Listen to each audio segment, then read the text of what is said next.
अस्सलामुअलैकुम। उम्मीद करता हूँ कि आप खैरियत के साथ होंगे। गोल्ड की वीकली फोरकास्ट के साथ हाजिर हूँ। सबसे पहले अगर हम इस वीक की बात करें तो आप कह सकते हैं कि ये वीक गोल्ड के लिए अच्छा ना रहा, क्योंकि अगर हम देखें तो गोल्ड 1988 के आसपास से ओपन होकर 1990 के हाई बनाने के बाद रिवर्स हुआ और 1895 के लो बनाए गोल्ड ने, और क्लोजिंग दी है गोल्ड ने तकरीबन 1920-21 के आसपास। यानी कि इस वीक तकरीबन गोल्ड 67 to 8 डॉलर के लॉस के साथ वीकली क्लोज हुआ है। अब अगर हम सबसे पहले फंडामेंटली सिचुएशन देखें तो आपको पता है कि रशिया और यूक्रेन की जो पीस टॉक्स हैं वो जारी हैं, बट दोनों कंट्रीज की जानिब से फिलहाल कोई क्लियर स्टांस हमारे सामने नहीं आ रहा।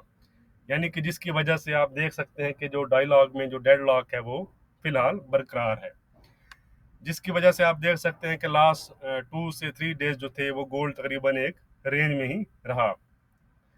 अगर हम इस इशू का गोल्ड पर इम्पैक्ट देखें फंडामेंटली नेक्स्ट वीक की अगर हम बात करें तो अगर दोनों ममालिक के दरमियान जो डायलॉग हैं वो कामयाब नहीं होते, दोनों ममालिक किसी नतीजे पर नहीं पहुंचते, सूरत हाल ज़्यादा टेंस होती है, तो ये चीज़ फिर गोल्ड के लिए पॉजिटिव होगी।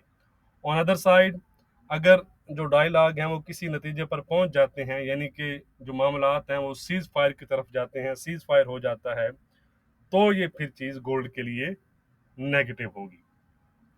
दूसरा एक अहम ड्राइवर जो है वो गोल्ड का फंडामेंटली वो फेड है। अगर हम फेड की बात करें तो फेड ने इस दफ़ा जो मीटिंग थी उसमें जो तवक्को की जा रही थी 0.25 बेसिक पॉइंट का रेट इंक्रीज किया, जिसकी वजह से गोल्ड पर ज़्यादा इम्पैक्ट हमें नज़र ना आया। हमने डिस्कस किया था कि अगर 50 बेसिक पॉइंट का इजाफा किया जाए तो हम कह सकते थे कि गोल्ड पर हमें इम्पैक्ट नज़र आता, क्योंकि इन्फ्लेशन आप देखें तो रिकॉर्ड हाई लेवल पर है, तो ये कोई इतना खास यानी कि बड़ा इंक्रीज नहीं किया गया। लेकिन अगर हम देखें तो जो डॉट प्लॉट था उसमें हमें ये चीज़ नज़र आई कि इस साल फेड हर मीटिंग में रेट इंक्रीज करेगा बिकॉज ऑफ राइजिंग इन्फ्लेशन। तो इसलिए आप कह सकते हैं कि अगर रशिया यूक्रेन का जो इशू है वो सॉल्व होता है, सूरत हाल नॉर्मल होती है, तो फिर ये जो फेड की हाकिश टून है ये गोल्ड के लिए काफ़ी नेगेटिव साबित हो सकती है। तो इस चीज़ पर आने वाले दिनों में आपने नज़र रखनी है। तो चलें जी, हम नेक्स्ट वीक की बात करते हैं। सबसे पहले हम नेक्स्ट वीक के कैलेंडर को देख लेते हैं और इम्पोर्टेंट डाटा और इवेंट को डिस्कस कर लेते हैं। ये है जी नेक्स्ट वीक मंडे की अगर हम बात करें तो मंडे को जो स्पीक है सबसे पहले 12:30 PM पर ईसीबी प्रेसिडेंट की स्पीक है और फेड चेयरमैन पावल की स्पीक है। ट्यूसडे की अगर हम बात करें तो दोबारा से ईसीबी ईसीबी की जो प्रेसिडेंट है उनकी स्पीक है, और उसके साथ साथ एफओएमसी मेंबरान की स्पीक है। 2 से 3 मेंबरान उस दिन स्पीक करेंगे ट्यूसडे को। वेडनेसडे की अगर हम बात करें तो वेडनेसडे फिर काफ़ी इंपॉर्टेंट है, क्योंकि बैंक ऑफ इंग्लैंड के जो गवर्नर हैं उनकी स्पीक है, और दोबारा से फेड चेयरमैन पावल की स्पीक है, और बैंक ऑफ इंग्लैंड यानी कि यूके का एनुअल बजट भी है। इसके साथ साथ अगर हम थर्सडे की बात करें तो थर्सडे को जर्मन के पीएमआई नंबर्स हैं, यूएस की साइड पर कोर ड्यूरेबल गुड्स ऑर्डर्स वगैरह हैं यूएस के, जॉबलेस क्लेम नंबर्स हैं, और एफओएमसी मेंबरान की स्पीक्स हैं। 2 से 3 मेंबरान फिर स्पीक करेंगे थर्सडे को। इसके साथ साथ अगर हम फ्राइडे की बात करें तो फ्राइडे को जर्मन का आईएफओ बिजनेस क्लाइमेट है, और उसके बाद यूएस सेशन में Michigan consumer sentiment, inflation expectations और एफओएमसी मेंबरान की स्पीक है। तो ये हैं वो डाटा नेक्स्ट इवेंट के जिन पर आपने नज़र रखनी है। तो चलें जी, हम चलते हैं चार्ट पर। सबसे पहले हम डॉलर इंडेक्स को देख लेते हैं। ये है जी डॉलर इंडेक्स का चार्ट।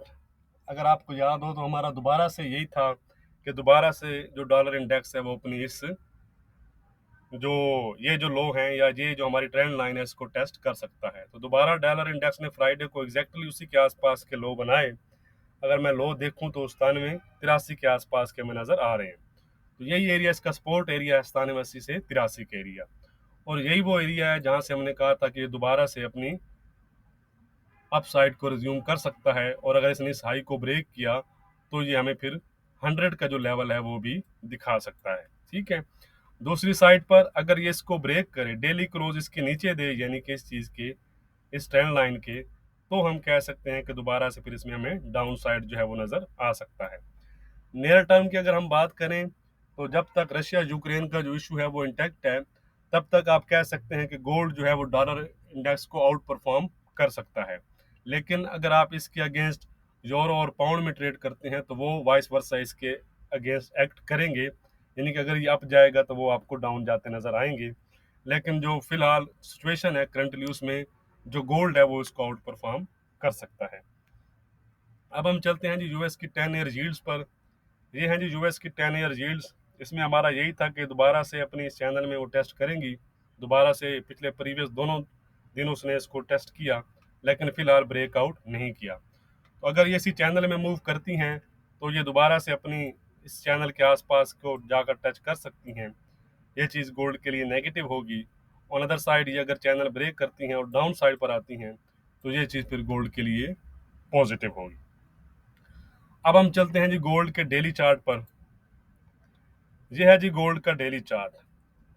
अब आ जाएं यहाँ पर आप। अब आपने यहाँ देखना है ये चीज़।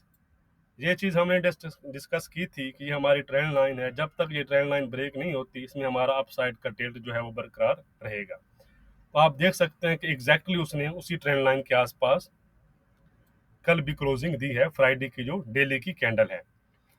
अब जब तक ये अपनी सपोर्ट को होल्ड करता है, ठीक है, तो आप कह सकते हैं कि ये दोबारा से जाकर अपने इस जो ये जो ट्रेंड लाइन है इसको टेस्ट करके फिर डाउन आ सकता है। पहला सिनेरियो तो हमारा ये है, क्योंकि इसने अभी तक इसको रीटेस्ट नहीं किया। ये लेवल हमारा बनता है तकरीबन 1965 से 74 के दरमियान का। ठीक है, ऑन अदर साइड अगर कैंडल इसके नीचे क्लोज हो जाती है, ठीक है, इस ट्रेंड लाइन के नीचे क्लोज हो जाती है, तो आप कह सकते हैं कि प्राइस आपको दोबारा से 1875 का जो लेवल है वहाँ पहला लेवल ये होगा, और उसके बाद जो है प्राइस आपको 1850 और इवन 1820 की तरफ नजर आ सकती है ये चीज। ठीक है, और अगर ये दोबारा से अपने इस चैनल में ब्रेकआउट कर देता है तो फिर हमें इसके हाई नजर आएंगे। अब हम चलते हैं H4 पर। और H4 पर हम डिटेल से डिस्कस करेंगे कि नेक्स्ट वीक हम कहाँ से बाय और सेल कर सकते हैं। तो याद रहे, यहाँ पर हम वीकली को डिस्कस कर रहे हैं, इंट्राडे को डिस्कस नहीं कर रहे। इंट्राडे के जो डिस्कस लेवल होंगे वो फिर हम मंडे की जो इंट्राडे वीडियो आएगी उसमें डिस्कस करेंगे। तो ये हमारे वीकली लेवल, यानी कि आप कह सकते हैं कि जो पोजिशनल ट्रेडिंग होती है उस लिहाज से हम इसमें बात कर रहे हैं। तो सबसे पहले अगर हम सेलिंग का एरिया देखें, तो ये जो एरिया आपको नज़र आ रहा है 1964 से 74 का जो लेवल है, ये एरिया आपका सेलिंग एरिया है। अगर प्राइस आपको इस एरिया में मिलती है, ठीक है जी, यानी कि यहाँ से प्राइस अप जाती है और आपको इस एरिया में मिलती है, तो यहाँ से आप सेल ऐड इसमें कर सकते हैं।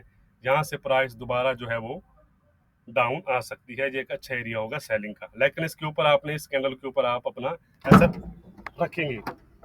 ठीक है जी, तो यहाँ से आप सेल कर सकते हैं। ऑन अदर साइड अगर इसका ब्रेकआउट कर देते हैं, ठीक है जी, सॉरी, यानी कि ये एरिया जो है हमारा सेल का एरिया है। जब तक ये एरिया ब्रेक नहीं होता आप सेल की पोजीशन ले सकते हैं इस एरिया से। 1964 से 74 का जो एरिया $10 की रेंज है। ऑन अदर साइड अगर हम बाय की लेवल देखें, तो ये जो लेवल है 1885 से लेकर 1875 का जो एरिया है, इस एरिया में अगर आपको प्राइस मिलती है तो यहाँ से आप एसएल के साथ बाय कर सकते हैं। ये अच्छा एरिया है, बहुत अच्छा एरिया है, यानी कि अगर बाइंग के लिए। लेकिन फिर भी कंडीशन जो है वो टाइम टू टाइम चेंज हो जाती हैं, लेकिन हम टेक्निकली बात कर रहे हैं तो ये एरिया आपके लिए बाय का एरिया है और ये एरिया आपके लिए सेल का एरिया है। अच्छे एरिया हैं जहाँ से आपको अच्छा रिवार्ड मिल सकता है। 1875 टू 85 ये $10 की रेंज है, और अपर साइड पर 1964 से 74 की रेंज है। ऑन अदर साइड अगर ब्रेकआउट हो जाता है, यानी कि कोई कैंडल 74 के ऊपर क्लोज हो जाती है यहाँ पर आकर, जिस तरह ये कैंडल क्लोज हुई ये वाली, ठीक है, तो आप कह सकते हैं कि प्राइस दोबारा से 2003-5 के जो लेवल हैं ये वाले, ये चीज़, फिर प्राइस आपको इस रेंज में नज़र आ सकती है। ठीक है, ये जो आपको यहाँ पर रेंज नज़र आ रही है, ठीक है, ये वाली। ऑन अदर साइड अगर 1875-70 के नीचे निकलता है तो आप कह सकते हैं कि प्राइस 1850 और इवन इससे लोअर साइड पर भी जा सकती है। तो ये वो लेवल है। नेक्स्ट वीक के लिए ज़्यादा जो रेंज है वो हमारी यही रहेगी उम्मीदन, यानी कि आप जो एक्सपेक्ट कर रहे हैं वो यही एरिया है कि 1964 से 74 का एरिया है और 1875 से 85 का एरिया है। ठीक है, तो ये वो एरिया है यहाँ पर आप सेल करेंगे, बाय करेंगे और ब्रेकआउट पर फिर मैंने आपको बता दिया कि फिर आप उसी जो लेवल है फिर उस यानी कि उसी डायरेक्शन में फिर आप मार्केट के साथ चले जाएंगे। तो अब हमारी देख लेते हैं कि इस वीक हमारी रेजिस्टेंस और सपोर्ट क्या रहेगी। जो मैंने आपको डिटेल से बता दिया उसके लिहाज से आपने फिर अमल उस पर करना है। तो मैं उम्मीद करता हूँ कि आप इसमें प्रॉफिट लेंगे। इस वीक जो हमारी रेजिस्टेंस रहेगी वो रहेगी 2003 से 5 का एरिया, और जो हमारी सपोर्ट रहेगी इस वीक वो रहेगी 1850 की। बाकी तमाम से जो यानी कि कहाँ पर बाय और सेल करना है, किस तरह करना है, वो मैंने आपको समझा दिया है। इस चीज़ को आपने ज़रूर फॉलो करना है। उम्मीद है कि आप प्रॉफिट में रहेंगे। वीडियो को लाइक और शेयर करना मत भूला करें। बहुत शुक्रिया, थैंक यू।